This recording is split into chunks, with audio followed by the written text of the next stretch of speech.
Perang antara Iran, Amerika Serikat, dan Israel tidak hanya berdampak pada negara-negara yang terlibat. Ketegangan yang terjadi berimplikasi terhadap Selat Hormuz sebagai jalur perdagangan internasional. Akibatnya, negara-negara di berbagai penjuru dunia, termasuk Indonesia, terkena dampaknya. Konflik militer yang terjadi di kawasan Timur Tengah tentu mempengaruhi keamanan di kawasan tersebut. Akibatnya, aktivitas perdagangan internasional turut terdisrupsi. Terlebih, ketidakpastian geopolitik ini juga memicu kekhawatiran di pasar internasional.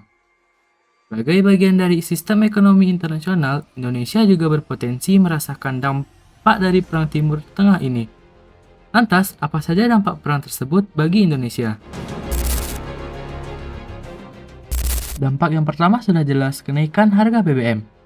Konflik antara Iran, Amerika Serikat, dan Israel menyebabkan kenaikan harga minyak mentah dunia. Hal ini terjadi karena kawasan Timur Tengah merupakan salah satu wilayah yang menjadi jalur distribusi energi internasional. Ketika terjadi ketegangan militer di kawasan ini, pasar energi dunia akan mengalami gangguan pasokan minyak sehingga harga minyak di pasar internasional ikut meningkat. Dampak kenaikan harga minyak dunia ini juga dirasakan Indonesia sebagai salah satu negara yang masih bergantung impor untuk memenuhi kebutuhan energi dalam negeri. Dilansir dari Detik Finance, apabila harga minyak meningkat, maka diperkirakan harga bahan bakar minyak atau BBM juga meningkat. Hal ini terutama berlaku pada BBM yang tidak disubsidi oleh pemerintah. Dalam kondisi ini, biaya transportasi dan aktivitas ekonomi lainnya juga akan terkena dampaknya. Dampak yang kedua ada tekanan terhadap APBN. Kenaikan harga minyak dunia juga memberikan tekanan besar terhadap anggaran pendapatan dan belanja negara atau APBN. Dikutip dari laman Majelis Permusyawaratan Rakyat atau MPR RI, hal ini disampaikan langsung oleh Edi Suparno bahwa lonjakan harga minyak dapat berdampak langsung pada kondisi fiskal negara, yakni terbebannya APBN. Selain itu, jika harga minyak dunia meningkat secara drastis, maka pemerintah harus mengeluarkan anggaran yang lebih besar untuk menyesuaikan subsidi energi. Jika kondisi ini berlangsung dalam waktu yang lama, maka beban keuangan negara akan semakin besar. Dampak yang ketiga, persaingan global dalam mendapatkan pasokan minyak. Selain berdampak pada harga energi, konflik geopolitik di Timur Tengah ini juga dapat menyebabkan persaingan global dalam memperoleh pasokan minyak mentah.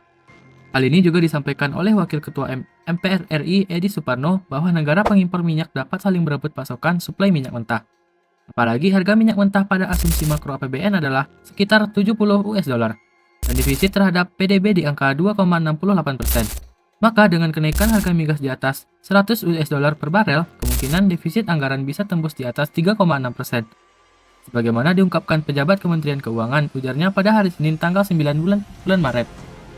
Indonesia sebagai negara pengimpor minyak tentu berpotensi harus bersaing dengan negara-negara besar yang memiliki kebutuhan energi tinggi.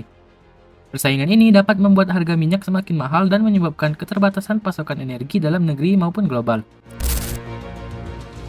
Dampak yang keempat, meningkatnya inflasi. Kenaikan harga minyak dunia juga memicu inflasi di dalam negeri. Dirujuk dari Detik News, konflik geopolitik Timur Tengah ini berpotensi mendorong kenaikan harga energi yang berakibat inflasi domestik. Harga minyak memiliki pengaruh besar terhadap berbagai sektor ekonomi, seperti transportasi, industri, dan distribusi barang. Jika harga bahan bakar meningkat, maka biaya produksi dan distribusi barang juga ikut meningkat. Akibatnya, harga berbagai barang dan jasa di pasaran negeri akan mengalami kenaikan, sehingga menyebabkan daya beli masyarakat menurun. Yang kelima, tekanan terhadap nilai tukar rupiah. Konflik antara Iran dan Israel ini juga berpengaruh terhadap stabilitas nilai tukar mata uang negara. Ketika harga minyak meningkat, Indonesia perlu mengeluarkan devisa negara yang lebih besar untuk membayar impor energi. Akibatnya, permintaan terhadap dolar Amerika Serikat meningkat. Naiknya permintaan dolar menyebabkan nilai tukar rupiah mengalami tekanan atau melemah. Jika rupiah melemah terhadap dolar Amerika Serikat, maka harga barang impor akan menjadi lebih mahal. Yang keenam, kenaikan biaya transportasi dan logistik. Kenaikan harga bahan bakar juga berdampak langsung pada sektor transportasi dan logistik. Mengingat transportasi adalah sektor yang sangat bergantung pada bahan bakar minyak untuk beroperasi. Jika harga BBM meningkat, maka biaya transportasi juga akan meningkat. Selain itu, hal ini juga akan meningkatkan biaya distribusi sehingga barang menjadi lebih mahal. Itulah sejumlah dampak yang berpotensi akan dirasakan oleh Indonesia akibat perang Iran dan Amerika Serikat. Semoga video ini dapat menambah wawasan kalian. Jika kalian tertarik dengan video ini, bisa bantu klik tombol subscribe sebagai pendukung channel ini. Saya akhiri dan sampai jumpa di video selanjutnya.